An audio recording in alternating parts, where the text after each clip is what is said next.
学业简雅罢妻子，银锁曝光权贵绅士，漫天北风卷着鹅毛大雪，铺天盖地压在王家屯的每一寸土地上，积雪积到半人高矮，寒风吹在脸上跟刀子割肉一般，冻得人骨头缝里都透着刺骨凉意。屯子里住着一个命苦的寡妇，名叫张玉莲。20出头那年，她满心欢喜嫁进王家，丈夫王大山是本本分分的庄稼汉子，待人温和体贴，夫妻二人日子虽清贫，却处处透着暖意。可老天爷偏不遂人愿，成亲仅2年，王大山上山砍柴时不慎跌落山崖，一条性命就此断送，只留下张玉莲守着3间漏风的破土草房，孤零零过日子。老话常说寡妇门前是非多，张玉莲模样周正，身段秀气，年纪轻轻独守空房，村里不少游手好闲的二流子总想着上前占便宜，可张玉莲性子刚烈，半点不肯退让，一手绣活做得精巧绝妙，靠着给镇上大户人家赶制绣品换取微薄口粮，稳稳守住自家门户，不曾让人拿捏半分。人一旦穷到底，连至亲都会刻意疏远。张玉莲的小叔子王二狗就是这般势利小人，整日游手好闲，染上赌钱的恶习。从前哥嫂在世时，他便隔3差5上门讨要银钱，哥哥离世之后，他更是变本加厉，隔3差5踹开院门闹事，一口咬定兄长留有祖传家产，逼迫张玉莲尽数交出。张玉莲一介女子，日日被他搅得家中鸡犬不宁，好在王二狗惧怕张玉莲拼命得很近，只敢口头撒泼，不敢真的动手伤人。转眼年关将至，大雪一连下了3日，家家户户都备好了米面肉食，准备过年。张玉莲刚赶完一批绣活，换回来一小袋糙米，缩在冰冷的土炕上，看着窗外漫天飞雪，满心发愁。这点粮食勉强够自己糊口，这个年怕是要饿着肚子熬过。他搓着冻得通红开裂的双手，往灶台里添上一把干枯柴草，刚想歇歇身子，门外忽然传来一阵细碎呜咽声响，听着像小猫哀嚎，又混杂在呼啸风雪里，细细分辨，那声音里裹着浓重的绝望，听得人心头发紧。张玉莲心头咯噔一下，披上打满补丁的旧棉袄，顶着漫天风雪推开院门，柴火垛旁蜷缩着一道瘦小黑影，走近细看，竟是个6、7岁的孩童，身上衣衫单薄破烂，整个人缩成一团，小脸冻得青紫，嘴唇毫无血色，浑身止不住发抖，连放声大哭的力气都耗光了，只能断断续续发出微弱哼哼。张玉莲本就是苦出身，最见不得旁人遭罪，连忙伸手将孩子抱进怀中，孩童身子轻飘飘的，跟小鸡仔一般，四肢早已冻得僵硬。他二话不说，抱着孩子快步进屋，把人安置在温热土炕之上，扯出家里唯一一床破旧棉被，将孩子严严实实裹住，转身冲进厨房，把刚换来的糙米舀出大半，架起柴火熬煮滚烫米粥。米粥咕嘟咕嘟冒着热气，半个时辰过后，孩童总算缓过来几分力气。张玉莲拿起小勺，一勺一勺耐心投喂，孩子饿了许久，捧着碗狼吞虎咽，一碗热粥下肚，脸上才慢慢透出一点血色。张玉莲放柔声音轻声询问，问他姓名家住何处。孩童睁着一双乌黑透亮的大眼睛，只是不停摇头，急得张嘴发出啊啊的声响，抬手比划自己的喉咙，整张脸憋得通红。张玉莲心里瞬间沉了下去，这孩子并非天生哑巴，应当是受了惊吓或是伤了嗓子，才无法开口说话。他伸手轻轻抚摸孩子头顶，又提起爹娘2字。孩童听见这话，眼泪瞬间汹涌而出，哭得浑身抽搐，喉咙里却发不出半点哭声。张玉莲瞬间明白，这是个逃难失去双亲的孤儿。他低头看着自家清贫光景，自身都难以维持温饱，再多添一张嘴，往后日子只会更加难熬。可对上孩童那双满是惶恐与可怜的眼眸，张玉莲的心瞬间软作一滩温水，长叹一声宽慰自己，救人一命胜造7级浮屠，既是大雪天有缘相遇，便是上天安排的缘分，从今往后这里便是他的家，自己便是他的娘亲。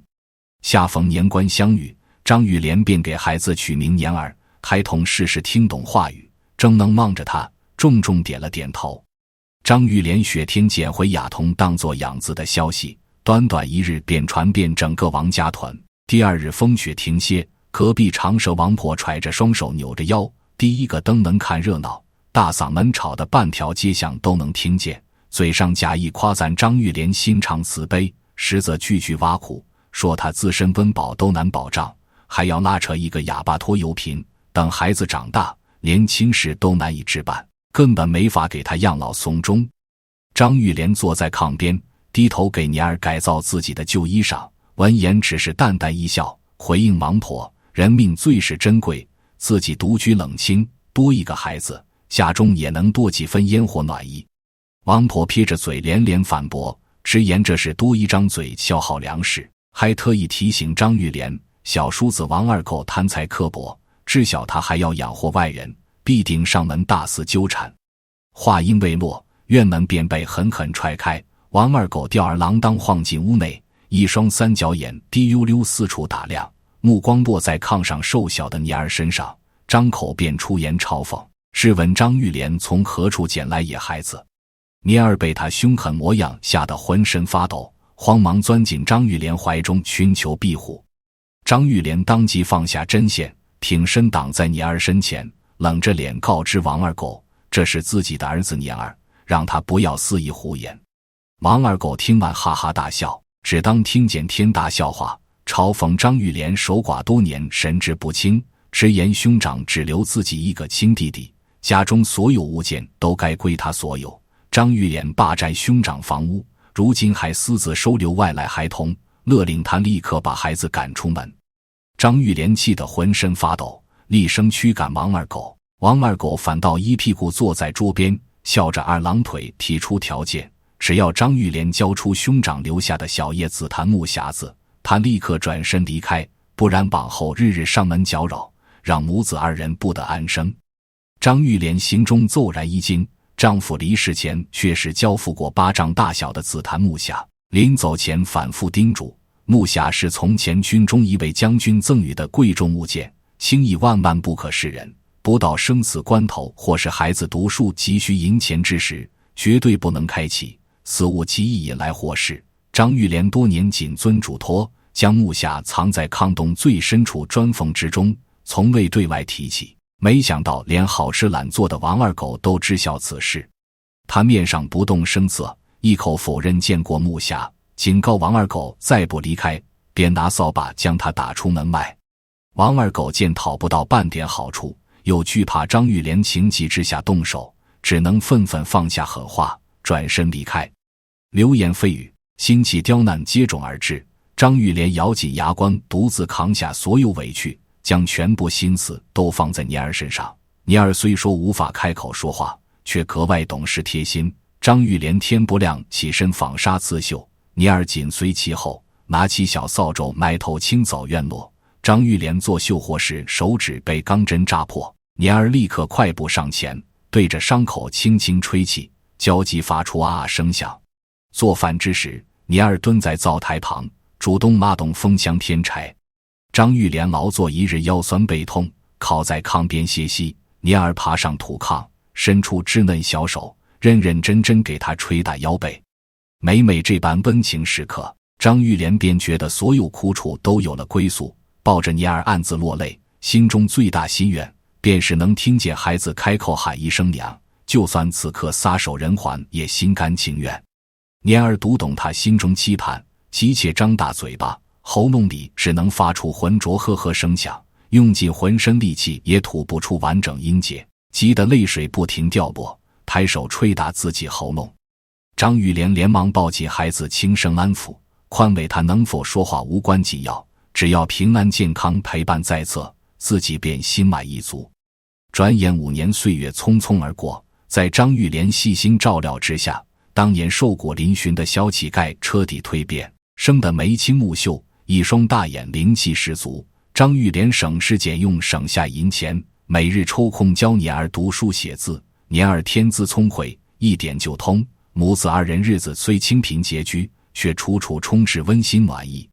奈何天有不测风云，这一年秋日，张玉莲打算攒钱给年儿置办一身厚实新棉衣，接下镇上绸缎庄稼集绣活，要完成一幅双面百鸟朝凤绣品。这份活计耗费心神极大，张玉莲接连7日7夜不曾好好合眼，熬到双眼红肿，总算按时完工交付绣品。拿到工钱的瞬间，身子骤然支撑不住，刚踏进家门便直直栽倒在地，彻底失去意识。年儿吓得魂飞魄散，拼命摇晃张玉莲身躯，可母亲双眼紧闭，额头滚烫似火，高烧不退。她无法出声呼救，风一般冲出家门，拽住隔壁王婆往家中拉扯。王婆伸手触碰张玉莲额头，当即大惊失色，催促年儿火速前往镇上请郎中。年儿迈开小脚一路狂奔，10里路程片刻不敢停歇，硬生生将张郎中拉扯回村。郎中搭脉问诊过后，连连摇头叹气。张玉莲急火攻心叠加风寒，长期劳累耗空心神，病症凶险难医，寻常草药只能暂缓症状，想要保住性命，必须用上30年老山参吊住心气，不然很难熬过这一关。老山参是药铺最贵药材，需要10几两白银。张玉莲5年来所有积蓄尽数花在年儿衣食读书之上，家中分毫余银都无。王婆站在一旁愁眉不展，郎中留下几副退烧草药先行熬煮，嘱咐2人尽快筹措人参银两，便转身离去。屋内张玉莲躺在炕上，呼吸越来越微弱，年儿跪在炕沿，泪水将断了线的珠子不停滚落，望着为自己熬白头发拖垮身体的养母，心口如同被尖刀反复切割。他忽然想起当年王二狗上门争抢的紫檀木匣，母亲曾说匣中物件是救命之物，如今正是生死关头，恰好能派上用场。年儿擦干脸上泪水，快步走到炕洞边，不顾砖缝灰尘脏污，伸手向内摸索许久，终于摸到冰凉木匣，匣子配有一把小型铜锁。他冲到院中，拿起劈柴斧头，对准铜锁狠狠2下，直接将锁砸断。打开木匣，里面没有金银珠宝，只有一块黄绸层层包裹的物件。掀开绸布，一块通透温润的和田龙纹玉佩静静躺在匣中，玉佩底部刻着几行字迹，年儿认得寥寥数字，却来不及细辨，攥紧玉佩揣进怀中，不顾一切冲向镇上当铺，心中只有一个念头，换银钱救母亲性命。福源当铺是方圆100里规模最大的当铺，年儿气喘吁吁冲进店内，将玉佩重重拍在柜台之上。当铺管事朝凤是个迷眼中年男人，原本瘫坐在柜台后打盹，抬眼看见一身破旧衣衫的孩童，不耐烦挥手驱赶，斥责他拿着普通石头妄图典当，赶紧离开当铺。年儿心中万分焦急，对着管事不停骂呼喊，手指玉佩，又朝着药铺方向不停比划，示意救人。朝凤正要招呼伙计将孩童赶出去，眼角余光扫到玉佩，目光骤然定格，拿起玉佩对着窗外日光细细端详，一双密眼瞬间瞪得浑圆，双手控制不住微微颤抖，惊呼这是上等和田暖玉，雕刻手法乃是宫廷专属工艺，绝非寻常民间物件。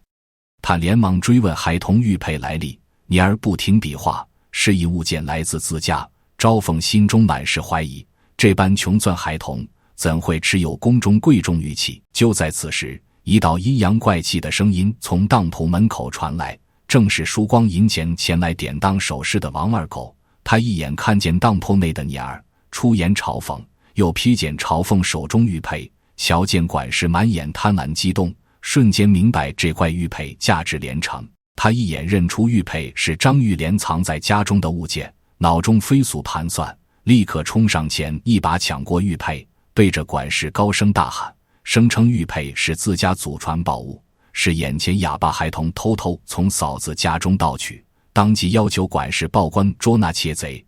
朝凤听闻是偷盗赃物，不敢再收下玉佩。年儿见状，急忙上前想要夺回玉佩，喉咙里不停发出急切声响，想要解释实情。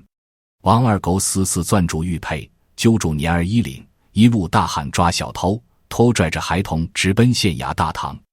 县衙公堂肃穆威严，新任陆县令为官清正，素来铁面无私，百姓都称他青天大老爷。王二狗跪在堂下，一把鼻涕一把泪，哭诉冤屈，谎称兄长离世留下祖传玉佩，理应由自己继承。张玉莲心怀歹念，霸占宝物，还教所捡来的野种偷偷变卖，犯下偷盗重罪，妄图断绝王家根基。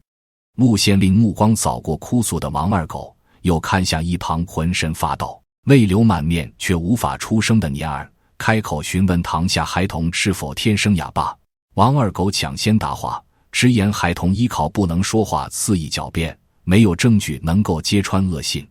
陆县令厉声喝止王二狗插话，转头向年儿发问，询问玉佩是否偷窃而来。年儿拼命摇头，手指王二狗不停疾呼，又先后指向药铺、自家院落，满头大汗，手舞足蹈，想要诉说母亲重病急需银两买药，奈何半个完整字音都吐不出。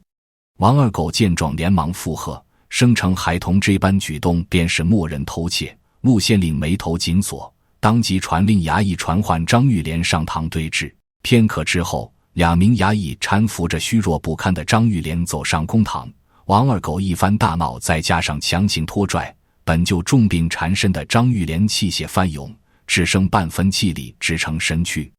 张玉莲迷迷糊糊抬眼，先看见端坐案前的陆县令，再看见得意洋洋的王二狗，最后望见跪在地上痛哭不止的年儿，心头骤然一疼，神志瞬间清醒大半，虚弱出声呼唤年儿。一声清晰响亮的娘猛然从年儿喉咙迸发而出，声响裹挟着委屈、恐惧与多年思念，响彻整座公堂，满堂瞬间鸦雀无声。王二狗惊得下巴险些脱落，一旁看热闹的王婆捂住嘴巴不敢出声，就连沉稳的陆县令都猛地站起身，满脸震惊，谁也不曾料到多年哑童竟能开口说话。年儿自己也愣住，抬手摸向喉咙，再次高声呼喊娘。张玉莲泪水汹涌落下，母子2人当堂相拥痛哭。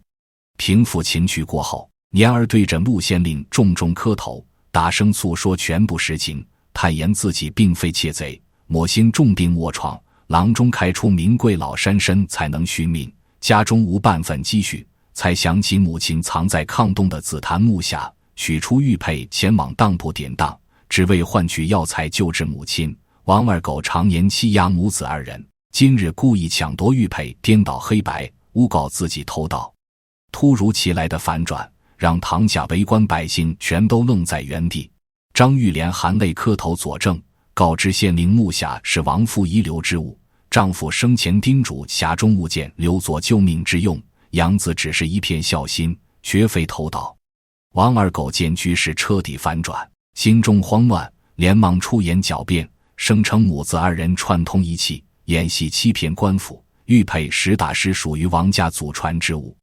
陆县令冷笑一声，拿起手中龙纹玉佩高高举起，质问王二狗，既然是祖传宝物，可知玉佩底部刻着什么字迹？王二狗目不识丁，支支吾吾答不上半句。陆县令面色骤然威严，当中念出玉佩刻字：镇北张府告知众人，这件玉佩乃是当朝镇北大将军张威专属信物，一介乡野村夫绝无可能持有将军私藏玉佩。王二狗听完，双腿一软，直直瘫倒在地，浑身冷汗浸透衣衫。陆县令斥责他诬告良善，谎话连篇，心肠歹毒，当即传令衙役将王二狗拖下去重打40大板。大堂之上只剩张玉莲与年儿母子。陆县令走下公堂，亲自伸手搀扶2人，神色缓和，眼底藏着几分激动，轻声询问年儿是否记得幼年旧事，为何常年无法开口说话。年儿努力回想过往，含泪诉说儿时记忆，只记得当年四处厮杀，母亲为护住自己，将他藏进米缸，耳边全是兵刃碰撞、女人哀嚎的声响，巨大恐惧笼罩全身，在之后便失去意识，醒来躺在雪地，再也发不出声音。陆县令听完倒吸一口凉气，转头询问张玉莲，亡夫是否名为王大山？我年前是否在镇北军中充当亲兵？张玉莲满脸诧异点头，不解县令为何知晓旧事。陆县令长叹一口气，眼眶泛红，到处全部引秦，自己与镇北大将军张威乃是同乡之友。5年前北地蛮族大举入侵，张将军驻守边城被敌军攻破，内奸暗中掳走将军年仅6岁独子，将军夫人为护住孩子，惨死乱军刀下。张将军搜寻全城，只寻到内奸尸首，独子与随身龙文玉佩一同消失。将军认定爱子早已离世，终日悲痛难安。张玉莲这才幡然醒悟，丈夫当年并非上山失足坠崖，实则身负重伤归家，临终前托付木匣，本意是让他好生照料救下的孩童，只是伤势过重，来不及说清全部真相，便撒手人寰。年儿忽然开口补充记忆，当年有一位身穿军装的叔叔背着自己长途奔逃，将他安置在坡庙，叮嘱原地等候，自己却再也没有归来。年幼孩童在坡庙哭等2日，饥寒交迫，惊吓过度，伤了嗓子，独自跑出坡庙，最终在大雪天遇见张玉莲。层层真相彻底揭开，当年王大山身为将军亲兵，于乱军之中拼死救下小主人，身受重伤，无力即刻送回将军府邸，只能将孩子安置坡庙，自身先行返乡托付信物。谁料重伤难撑，没能完整交代后事便离世，流落雪地的孩童恰好被心存善念的张玉莲救下，属实是善缘天定。陆县令连连赞叹张玉莲心怀大义，清贫度日，依旧善心救人，抚养将军遗子，功德无量。当即传令下人前往镇上最好医馆，请顶尖大夫携带名贵药材为张玉莲医治，所有花销全部由官府承担。故事结局，善恶自有归宿。陆县令写下书信，快马送往京城。不出半月，镇北大将军张威亲自奔赴王家屯，见到年儿身上专属胎记，再看清孩子与亡妻相似的眉眼，征战沙场铁血硬汉当场痛哭流涕，跪地向张玉莲道谢，感恩他5年期心养育独子。王二狗犯下诬告朝廷大元子嗣，常年欺压历史遗孀多重罪责，数罪并罚，被判流放苦寒边疆充军，终身不得返乡。从前在村中肆意嘲讽母子的王婆与邻里，个个满心羞愧，提着鸡蛋布料登门赔罪。张玉莲只是淡淡一笑，从不计较往日闲言碎语。张威将军想要接张玉莲与亲生儿子一同前往京城居住，封他为上宾，安享余生。年儿虽找回亲生父亲，却死死攥住张玉莲手腕不肯松开，直言将军是生身父亲，张玉莲是救命养母，没有养母，自己5年前早已冻死雪地，养母身在何处，自己便去往何处。张玉莲早已习惯乡间清静生活，不愿远赴京城。张威便在王家屯修建3进3出宽大宅院，置办100亩良田，调配仆役伺候日常起居，任张玉莲为义姐，叮嘱儿子往后以亲生母亲礼节终身尽孝。张明也就是年儿，跟随父亲返回京城读书习武，每年固定抽出3个月回乡，陪伴张玉莲左右，为他捶背闲聊，承欢膝下。张玉莲善良半生，终究苦尽甘来，不必再熬夜刺绣换取口粮，不用再忍受邻里冷眼与亲戚刁难。看着当年瑟瑟发抖的雅童长成顶天立地少年，心中满是知足。诸位看官，世间缘分向来奇妙，当年张玉莲仅仅一念善心救下雪地孤童，从未贪图富贵回报，只单纯不忍一条性命白白消逝。这份朴素纯粹的善意，5年之后不仅换回养子开口换娘，更彻底扭转自身一生境遇。老话讲，但行好事，莫问前程，人只管坚守本心，保持善良，上天自有公道安排福报。感谢各位今日收听，愿所有人常怀善心，种下善因，收获善果，福气常伴左右。昨日还是寸草难生的荒地，一夜之间长满翠绿繁茂的瓜藤，藤蔓之上挂着10几颗和当初鲜瓜一模一样，外皮油亮圆润的龙玉瓜。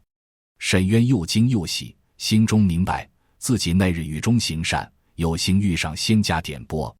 他摘下1颗灵瓜，带到京城集市售卖。这龙玉瓜品相绝佳，香气独特，刚摆上摊位，就引来大批路人围观赞叹。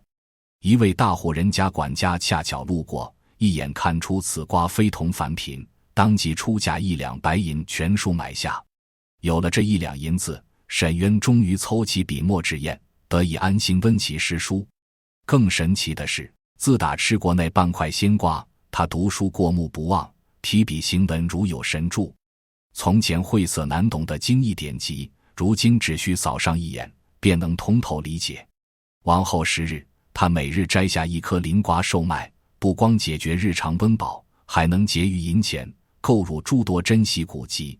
日积月累，沈渊学识飞速精进，胸中才学愈发深厚。终于到了科考开考之日，踏入考场，沈渊文思泉涌，提笔千言一挥而就。一篇安邦定国论写得条理清晰，鞭辟入里，主考官阅后直呼100年难遇的绝佳文章，当即直接呈递御前。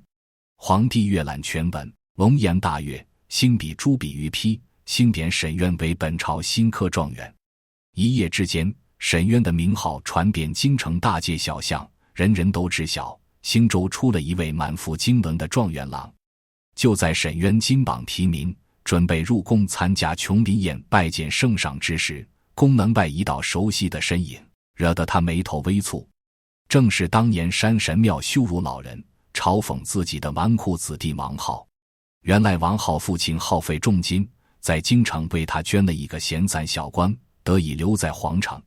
王浩一眼认出身着状元锦袍的沈渊，先是一愣，随即脸上涌上浓烈嫉妒与鄙夷。我当是谁？原来是那日山神庙打肿脸充胖子的穷秀才，倒是走了天大的狗屎运，居然真的考中状元。王浩言语阴阳怪气，满是不服。如今沈渊身居状元之位，心境早已沉稳豁达，只是淡淡瞥了王浩一眼，不愿与之争辩，径直向前走去。可王浩心胸狭隘，见不得底层书生越过自己，不肯就此罢休。琼林宴之上，文武百官，当朝帝王尽数在场。王浩借着酒意，大步出列，高声启奏：陛下，学生有要事禀报。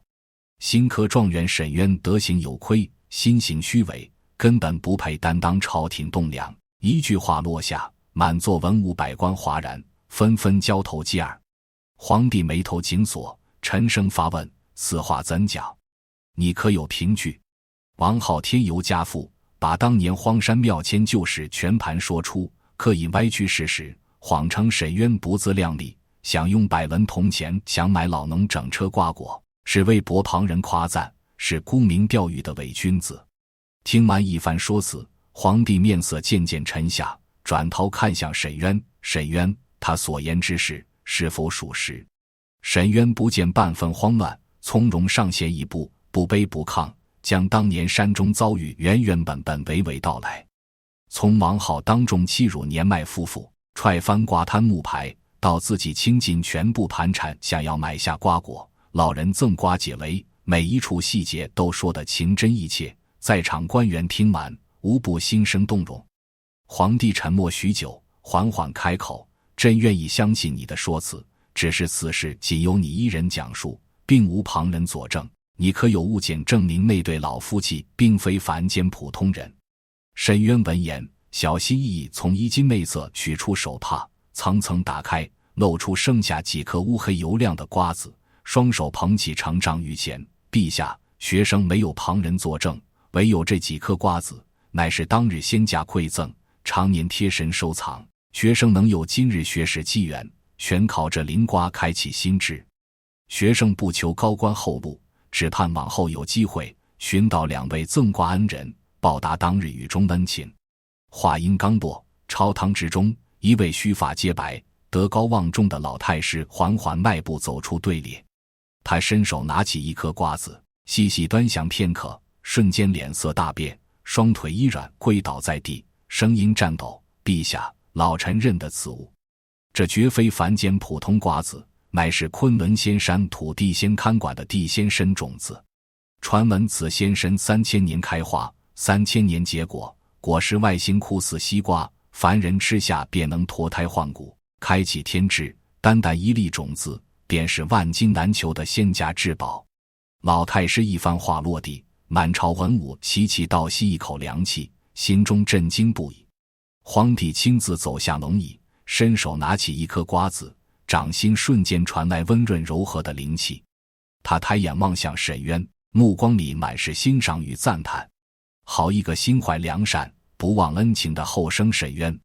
你一念善心，打动地仙下凡相助，足见你本性纯良，乃是朝廷难得的栋梁之才。来人！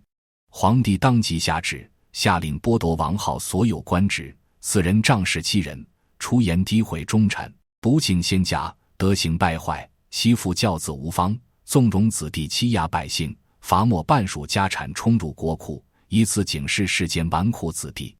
王浩听完圣旨，双腿一软，瘫倒在地，面如死灰，再无半分往日嚣张气焰。皇帝格外赏识沈渊品性，将他留在身边，委以朝廷重任。故事讲到此处，节奏放缓，余下皆是暖心善果。往后数十年，沈渊官运顺遂，一路升迁，最终官拜当朝宰相，百姓都亲切唤他，挂想他为官一生清正廉洁，体恤民间疾苦，心中始终记挂当年雨中赠瓜的老夫妻。他派出无数人手，四处寻访二人踪迹，走遍大江南北，却始终一无所获。沈渊心中清楚，那对夫妇本是下凡试炼人心的地仙，凡人无缘再寻。于是他每年拿出大半俸禄，在天下各处官道、山野路口修建免费凉亭，四季常备清水瓜果，供给赶路行人歇脚皆可，夏日避暑，冬日遮寒，以此延续当年那份善意。这个故事藏着最朴素的处世道理：人存一分善念，上天自有庇佑。你随手一次微不足道的援手，看似当下吃亏，实则早已在冥冥之中为自己种下甘甜绵长的福报。感谢各位静下心来聆听今日故事，祝愿屏幕前每一位听众心中常存善意，福运绵长，家人和睦安康，万事顺遂无忧。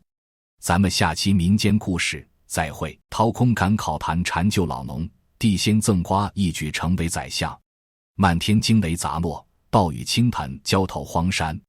一名三残难继的穷秀才，当着所有人的面说出一句旁人听来荒唐至极的话。他望着风雨里摇摇欲坠的独轮车，对着浑身湿透的白发老夫妻高声许诺，整车瓜果他全数买下。谁也不知道，他怀中用油布层层裹紧的100文铜钱，是变卖祖产换来奔赴京城科考的全部盘缠，是他改变命运唯一的指望。旁人只笑他愚钝，为了2个陌生人断送前程，可这份发自本心的柔软善意，非但没有拖累他，反倒为他铺就青云坦途。往后数十年，他身居相位，成为世代百姓称颂的贤臣。更令人惊叹的是，眼前这对受尽羞辱、守着西瓜谋生的年迈夫妇，根本不是寻常农户，乃是昆仑仙山驻守1000年的地仙，哪怕当朝天子见了，也要躬身行礼。一场暴雨里的善举，仙出仙凡相逢，善恶有报的千古佳话，这其中藏着怎样跌宕起伏的奇遇？咱们闲话少说，故事从头慢慢道来。咸朝末年，战火连年不休，四方百姓流离失所。兴州地界有一名书生，名叫沈渊。沈渊自幼父母双双离世，无亲无故，孤身一人度日。平日里靠着帮邻里抄写书信，誊写诗文，换几文碎钱，勉强糊口果腹，日子过得清贫拮据。可他心中从未放下抱负，寒窗苦读10余年，一心盼着3年一次的秋闱科考，盼一朝金榜题名，入朝为官，庇护天下穷苦百姓。转眼秋闱将至，朝廷张贴告示，广纳天下学子。沈渊翻遍家中所有物件，变卖仅存的几分薄田，又把母亲遗留的旧棉袍典当，才凑齐前往京城的路费。他背上一只磨破边角的木书箱，箱中堆满翻卷书页，字迹模糊的经史典籍，贴身揣着母亲留下唯一一件打满补丁的棉袄，孤身踏上千里赶考长路。一路之上，他白日赶路，夜晚借宿破庙柴房，粗茶淡饭分毫不敢浪费，多花1文铜钱都怕半路钱财耗尽，错失考场机会。这一日，沈渊行至青州与京城交界的荒山关道，方才还是晴空万里，转瞬黑云压顶，雷声滚滚炸响，豆大的雨点狠狠砸没大地。前不见村落，后无客栈歇脚，山路被雨水冲刷得泥泞不堪，沈渊只能抱紧怀里的书箱，狼狈躲在山间山神庙的屋檐下避雨。雨是越下越猛，积水漫过路面，狂风卷着雨水四处乱扫。沈渊正满心焦灼，一道单薄的身影闯入眼帘，瞬间揪紧了他的心。一对白发苍苍的老夫妻守着一辆单薄的独轮木板车，在狂风暴雨里浑身不停发抖。车上整齐码放10几个外皮翠绿、纹路独特的西瓜，当地人唤作龙雨瓜。老汉满头白发被雨水浸透，紧紧贴在额头，粗布短衫湿透贴身，瘦弱的身子死死抵着木板车，拼尽全力稳住车身，生怕大风掀翻整车刮过。老婆婆蜷缩在车轮侧边，嘴唇冻得青紫，浑身止不住打颤，模样凄惨，看得人心头发紧。沈渊望着二人，心底涌上一阵酸楚。这般滂沱大雨，山野路上连半个行人都看不见，根本无人前来买瓜。两位老人呵护守在此处，摆摆手风吹雨淋。他正暗自叹息，一阵达达马蹄声由远及近，两匹骏马牵引鎏金雕花马车，身后跟着一众持棍家丁，也停在山神庙门口避雨。车帘缓缓掀开，走下一身锦衣绸缎的年轻公子，四人是青州首富王家独子，名叫王浩。他一眼瞥见守瓜的老两口，当即面露浓烈嫌恶，紧紧捏住口鼻，好似沾染了污秽之物。两个老不死的，莫不是穷疯了？这般大雨还守着一车破瓜摆摊，难不成等着天雷劈身，好省下家中口粮？王浩言语尖酸刻薄，字字句句裹着嘲讽羞辱，听得人心里发堵。老汉嘴唇微微动了动，想要开口辩解，身旁老婆婆连忙拽住他的衣袖，轻轻摇头劝阻。老两口只得低下头，沉默不语，默默承受所有谩骂。王浩见二人不敢还嘴，气焰愈发嚣张，大步冲到板车跟前，抬脚狠狠踹翻车堂立着写着龙玉瓜3字的木牌，厉声呵斥，还敢吹嘘什么龙玉瓜？依我看，不过是穷鬼瓜，瞧一眼都觉得晦气。说完，他带着一众家丁挪到庙宇另一侧屋檐，刻意与老夫妻隔开距离，仿佛同处一片天地，都是折损自己尊贵身份。庙檐下的沈渊将这一幕从头到尾尽收眼底，胸腔里怒火翻涌，双拳攥得指节发白，可最后只能无力松开。他如今只是一介穷书生，身无余财，无权无势，若是上前理论，只会自取其辱，根本无力庇护两位受欺老人。他转头望向风雨里如同枯叶般飘摇的老夫妻，心底反复拉扯挣扎，手不自觉摸向怀中用油布裹好的百文铜钱，这是他奔赴考场改变一生的全部希望。可看着老婆婆冻得发紫，不停哆嗦的嘴唇，他不由得想起早逝的双亲。倘若爹娘尚且在世，会不会也为了糊口生计，在暴雨之中苦苦煎熬？一个念头在心底生根发芽，不能任由两位老人淋雨受苦，只买一个瓜，他们定然舍不得就此归家，不如直接买下整车瓜果，让二人趁早返程躲雨。念头刚生出来，沈渊自己都心头一惊。他抬眼望向满满一车圆润西瓜，再低头看看怀中寥寥百文铜钱，不由得露出苦涩笑意。可老人在风雨中瑟瑟发抖的模样，终究压过心中所有顾虑。他深吸一口夹杂雨水的冷风，脱下身上那件打满补丁、尚能挡风御寒的旧棉袄，大步冲进漫天雨幕。他走到老婆婆身前，将尚且带着自己体温的棉袄轻轻披在老人身上。老婆婆愣住了，抬起一双浑浊却温润的眼睛，满心疑惑地望着眼前临头的年轻人。沈渊没有多余解释，转身面向身旁老汉，语气郑重诚恳：“老丈，您这一车瓜，我全部买下。”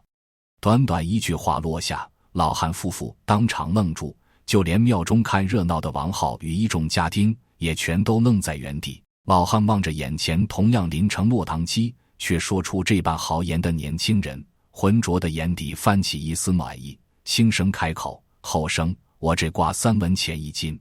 沈渊快速在心内盘算，这一车西瓜少说也有200-300斤，算下来足足700-800文铜钱，自己怀中100文，连零头都远远不够。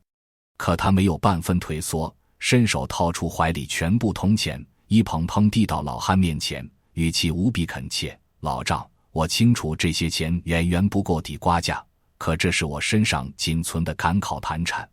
雨势太大，二位年事已高，万万不能再这般淋雨。这些铜钱您先收下当作定金，剩下的瓜钱算我欠你一笔，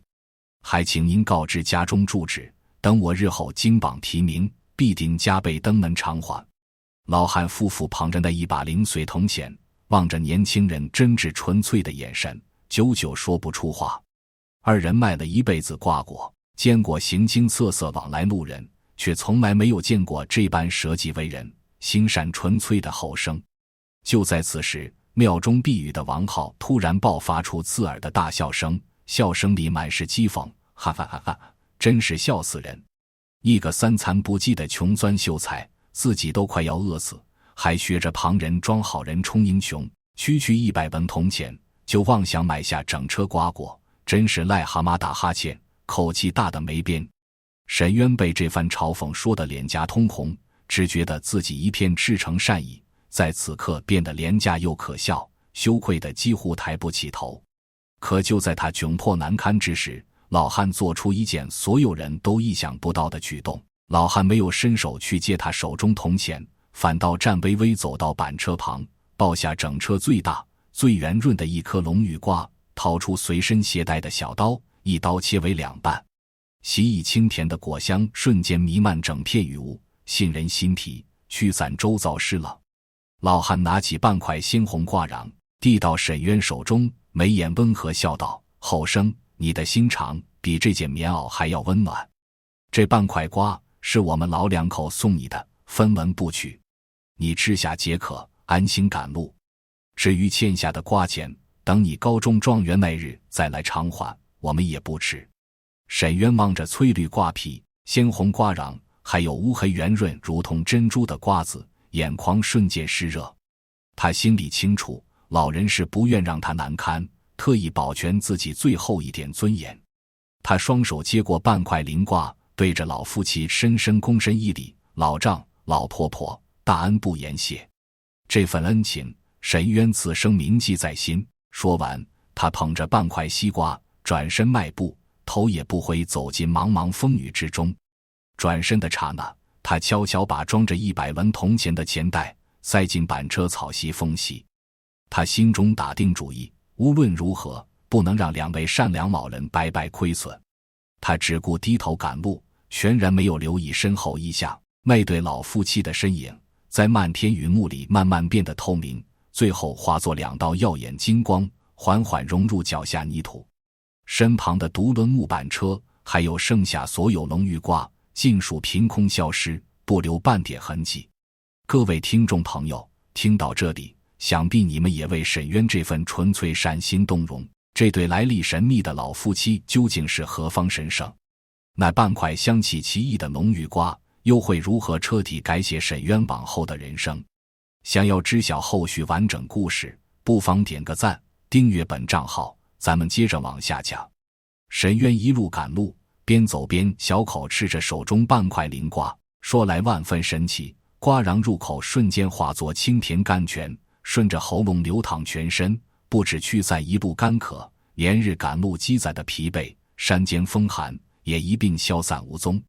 等他吃完整块瓜，只觉浑身气血通畅，四肢充满力气，脑中思绪前所未有的清明通透。他小心翼翼把瓜里10几颗乌黑饱满的籽用随身手帕仔细包好，贴身藏在衣襟内侧，一路带到京城。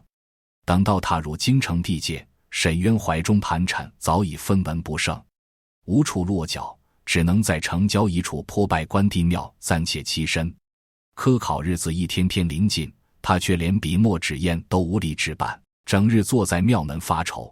一筹莫展之际，他忽然想起怀中贴身存放的瓜子。他走到庙中关公塑像跟前，恭恭敬敬跪拜3回，轻声祷告：关圣帝君在上，学生沈渊并非贪心之人，只是如今盘缠耗尽，无力备齐赶考用具，无缘进入考场，恳请帝君准许我借用庙前这片荒地，种下瓜子，若能有所收成，换取笔墨，学生必永世铭记帝君恩德。祷告完毕，他捡来一块残破瓦片，在庙前杂草丛生、干裂贫瘠的土地上挖出数个小土坑，将浓郁瓜子一一埋入土中。希冀在第2日清晨悄然降临，沈渊刚睡醒，就闻到那股熟悉清甜的瓜果香气扑面而来。他快步走出庙门，眼前一幕让他呆立原地，满心震惊。